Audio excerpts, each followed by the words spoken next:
हरियाली से सराबोर एक सुंदर से जंगल में टूनी चिड़िया रहा करती थी। उसने पेड़ की टहनी पर अपना सुंदर सा घोंसला बनाया और अपने 3 अंडों को सांप और चील से बचा कर रखा करती थी। वो अपने अंडों को देखकर बहुत खुश होती थी। एक दिन वो अंडों को देखती हुई बोली, आखिरकार मेरे परसों का सपना पूरा होने जा रहा है। एक लंबे अरसे से जिस पल की मैं बेसब्री से राह देख रही थी, उस पर से पर्दा उठने वाला है। वो पूरा होने जा रहा है। अब सभी पक्षियों के साथ मिलजुल कर खुशी से रह पाऊंगी। कल तक जो चीचू कौवा और छोटू तोता मुझे बांझ कहकर चिढ़ाया करते थे, अब ये देखकर मुझ पर जल रही है कि मैं माँ बनने जा रही हूँ। अब कल के दिन जब मैं अपने बच्चों के साथ बातें करती हुई उनके सामने से गुजरूंगी। यूं टूनी चिड़िया मन ही मन सोचकर खुश हो रही थी। दूसरी ओर लूसी कबूतर, छोटू तोती और चीचू कौवी अपने हाथ में एक एक बुके लेकर उसके घर आ रहे थे। लूसी कबूतरी ने दरवाजा खटखटाया। टूनी चिड़िया ने अपने दरवाजे पर रही छिद्र से झांककर उन तीनों को देखा। हाथ में बुके लिए उसकी 3 सहेलियां दरवाजे के बाहर खड़ी थी। अरे, इन्हें क्या हुआ? आज अचानक बुके लिए मेरे घर के पास क्यों आए हैं? ना जाने क्या बात है। चलो उन्हीं से जानते हैं। टूनी ने दरवाजा खोलकर उन्हें अंदर बुलाया। तीनों सहेलियां उसके घर के अंदर आ गए और अपने साथ लाया हुआ बुके उन्होंने टूनी को दे दिया। टूनी ने खुश होकर बुके ले लिया। अब अचानक इस तरह बुके देने का क्या मतलब है? क्या मैं जान सकती हूँ? क्यों का क्या मतलब है टूनी? अब तुम माँ बनने वाली हो। तुम्हारा जीना सार्थक हुआ। पिछले कई बरसों में सभी के बांझ कहने पर तुम्हें बहुत तकलीफ हुई होगी। तुमने कुछ कम दर्द नहीं झेले हैं। वैसे हम ये मानते हैं कि तुम्हारे दिल दुखाने वाली बातें हम ही ने तुमसे की हैं, पर हमारा मकसद तुम्हें तकलीफ पहुंचाना नहीं था। वो दरअसल तुम हमारे बच्चों के साथ इतना प्यार से रहती थी, हमें इस बात का डर लगने लगा था कि कहीं हमारे बच्चे तुम्हें ही ना अपना माँ समझे। मैं तुम्हारी बात को समझ रही हूँ और इसीलिए मैंने तुम्हें कुछ नहीं कहा।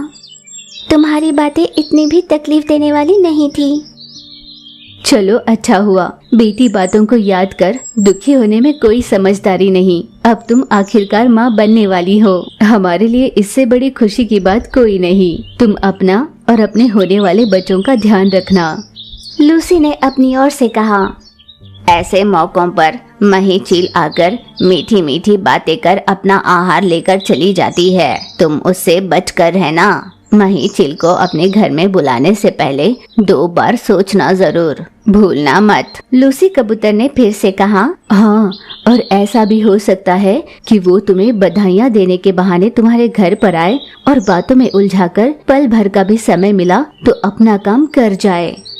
तुम तीनों इस तरह मन में बिना कपट लिए मेरे पास आए और मुझे सावधान रहने के लिए आगाह कर रहे हो। तुम सभी का बहुत बहुत धन्यवाद।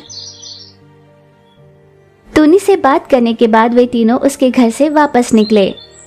उस रात खाना खाने के बाद टूनी अपने अंडों के ऊपर जाकर बैठ गई। दरवाजे और खिड़कियां मैंने अच्छे से बंद कर ली हैं। अब मैं आराम से सो जाती हूँ। यूं सुरक्षा की पुष्टि कर टूनी आराम से सो गई। पर आधी रात का समय था। जोरदार बरसात शुरू हो गई। जोर जोर से बिजली कड़क रही थी। अचानक एक बिजली आकर सीधे उस पेड़ पर ही गिरी। बिजली के गिरने पर उसके भयानक आवाज से टूनी की आंख खुल गई। गरजते हुए बादल और कड़कड़ाती बिजली की जोरदार आवाज सुनकर घबराती हुई टूनी अपने घोंसले की खिड़की से बाहर झांक कर देखने लगी। उसने देखा थोड़ी दूर पर बिजली गिरकर एक पेड़ जल रहा था। तभी उसके दरवाजे पर कोई खटखटाया। घबराती हुई टूनी, इस समय कौन हो सकता है? भला इसी में होगा कि मैं उस छिद्र से पहले झांक कर देखूं कि कौन है। ये सोचकर टूनी उस छोटे से छिद्र से बाहर देखने लगी। उसे थरथराती हुई मही चील नजर आई। वो बहुत घबराई। हे भगवान, इस तरह आधी रात बेसमय ये महीचिल मेरे घर क्यों आई होगी? हो न हो उसने कोई साजिश जरूर रचा होगा, पर मुझे समझदारी से काम लेते हुए मही को चकमा देना होगा और मेरे बच्चों की रक्षा करनी होगी। ऐसा सोचकर टूनी ने अंडों वाला घोंसला उठाया और खिड़की से होते हुए धीरे से उसे पानी में छोड़ दिया। घोंसला छोड़ने के बाद टूनी ने मही के लिए दरवाजा खोला। महीचिल टूनी के घर में आई और पूरे घर में नजर घुमाने लगी। उसने उसके घोंसले को भी ढूंढा। मही की नजर को टूनी ने जान लिया।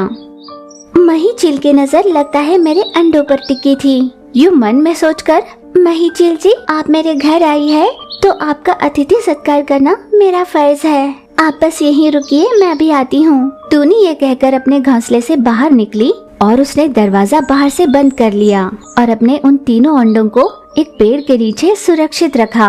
बरसात थमने का नाम नहीं ले रही थी। जोरों से बरसात लगातार हो रही थी।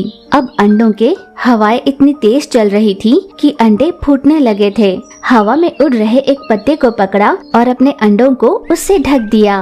बस थोड़ी ही देर में उन तीनों अंडों से उसके नन्हे से चूजे बाहर निकले। वो पूरी तरह से बाहर नहीं निकले थे। अंडे की ऊपरी परत उनके सर पर कवच बनकर थी। सामने अपनी माँ को देखकर चूजे बहुत खुश हो रहे थे। हरे भरे पेड़ नहीं थे और न ही सरसराते झील झरने थे। जंगल के ऐसे परिसर में जहाँ कहीं कहीं 2-4 सूखे पेड़ ही थे, ऐसे एक पेड़ पर टूनी चिड़िया, लूसी कबूतरी, महीचिल और चीचू कवि अपने अपने घोंसले में निवास कर रही थी। अभी वो अकाल परिस्थितियों में जी रही थी, भूखी थी, प्यासी थी और अगर अब तक ये सभी जीवित थी तो उसकी वजह थी वहाँ पर रही एक जादुई पेड़। उस जादुई पेड़ के दिए फलों को खाकर और पानी को पीकर ही वे सभी पक्षियां अब तक जिंदा थी। एक दिन सभी सहेलियों के सामने टूनी चिड़िया ने अपने विचार व्यक्त किए। आज हमारी जो विषम परिस्थिति है उसकी वजह हम खुद ही हैं। भला हम क्यों होंगे चिड़िया? ये तुम जानबूझकर कह रही हो या अनजाने में मैं तो नहीं जानती, पर जहाँ तक मैं समझती हूँ इन हालातों की वजह हम नहीं हो सकते। चिड़िया, ये कौवी है, ये कभी भी हमारी कही बातों को वास्तविकता से लेगी ही नहीं। वो हम पर विश्वास नहीं करेगी। हमने जो पाप किया है वो कोई मामूली पाप नहीं बल्कि महापाप है। समझ में नहीं आता हमसे ये लॉजिक मिस कैसे हुआ।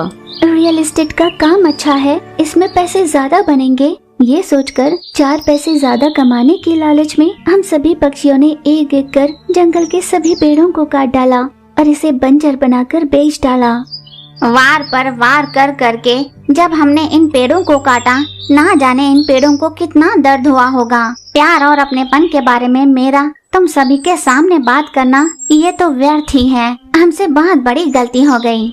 बदलते समय के साथ सबको बदलना होता है। हमने समय के साथ खुद को बदला, तभी जाकर हम ऐसी लेटेस्ट जिंदगी जी रहे हैं। गुलाम बनकर, है ना? एक दूसरे को मात देने की होड़ में हम सभी ने एक एक कर सभी पेड़ों को काट डाला।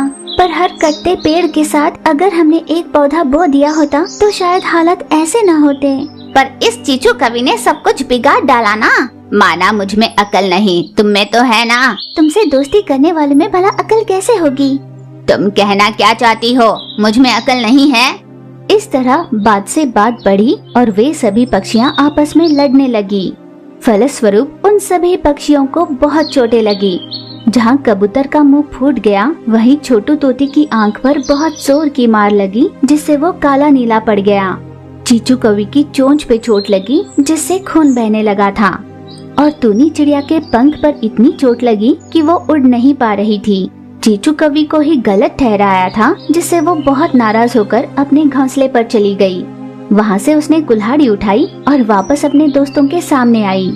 देखो दोस्तों, वैसे तो गलती हम सब से हुई है, पर यहाँ पर बुरी सिर्फ मैं बनी हूँ। इसीलिए अब मैं जाकर उस मायावी पेड़ को भी काट डालूंगी और उस पर अपना नया सा घोंसला बना लूंगी। जब यहाँ के हालात सुधर जाएंगे और यहाँ पर बसने के लिए पक्षियाँ आएंगी, तब मैं उन्हें अपना घर किराए पर दूंगी। टूनी चिड़िया को बहुत गुस्सा आया। वो डंडा उठाकर फिर से उसे मारने लगी। टूनी, मैं तो मायावी पेड़ को काटने जा रही हूँ। नम्रता से टूनी कहने लगी, देखो चीचू, हम ये बात भूल चुके थे कि हरियाली ही प्रगति की सीढ़ियाँ होती है। हमने लालच में आकर हर पेड़ को काटकर यहाँ पर प्लॉट्स बनाकर बेच डाले। उस मायावी पेड़ के साथ कुछ भी मत करना, तुम अपनी आंखें खो दोगी, तुम्हारे हाथ पैर काम नहीं करेंगे। जो होगा देखा जाएगा। अब मुझे अपना घोंसला बनाने के लिए लकड़ियों की जरूरत है, जो मुझे जादुई पेड़ से मिलेंगी तो इससे बढ़िया बात नहीं होगी। यूँ सभी सहेलियों के रोकने पर भी उन्हें अनसुनाकर चीचू कौवी कुल्हाड़ी उठाकर उस जादुई पेड़ के पास चली गई। उसने एक प्रहार किया और खुद को देखने लगी। अब एक और प्रहार करूंगी। उसने दूसरा प्रहार भी किया और तब भी उसे कुछ भी नहीं हुआ। तब चीचू कौवी ने सोचा, ना कोई जादू है और ना कोई टोना, ये तो सबका भ्रम है। फिर चीचू कौवी ने तीसरा प्रहार कर दिया और क्या था, चीचू कौवी ने अपनी आंखों की रोशनी खो दी। उसे कुछ नहीं दिखाई दे रहा था। तूने लूसी, छोटू, मेरी आंखों की रोशनी चली गई, मुझे कुछ दिखाई नहीं दे रहा। फिर टूनी चिड़िया, लूसी कबूतर, छोटू तोती के साथ साथ मही चील भी उनके साथ ही चली गई। अरे रे चीचू कौवी, ये कैसा अनर्थ हो गया? तुमने अपनी आंखों की रोशनी कैसे खो दी? घमंड के चलते, अपने स्वार्थ की सोचकर मैंने प्रकृति के साथ खिलवाड़ करनी चाहिए, इसलिए भगवान ने मुझे सजा दी। वैसे भी टूनी चिड़िया ने मुझे पहले ही आगाह कर दिया था कि ये एक जादुई पेड़ है, मैं इसे नुकसान ना पहुंचाऊं, तब तो मुझे सजा मिलनी ही थी। अब मैं जब तक जिंदा रहूंगी मुझे अंधी बनकर ही जीना होगा। चीचू जी छोटा मत करो, हम सब है ना तुम्हारा साथ देने के लिए। हम तुम्हें समय समय पर सब कुछ ला कर दे दिया करेंगे, तुम चिंता मत किया करो और अपने घर से बाहर मत निकलना। तुम्हें बोरियत लगे, खुशी मिले या दुख भी हो, उन सबको बांटने के लिए मैं तुम्हारे साथ हमेशा रहूंगी। तुम चुप हो जाओ।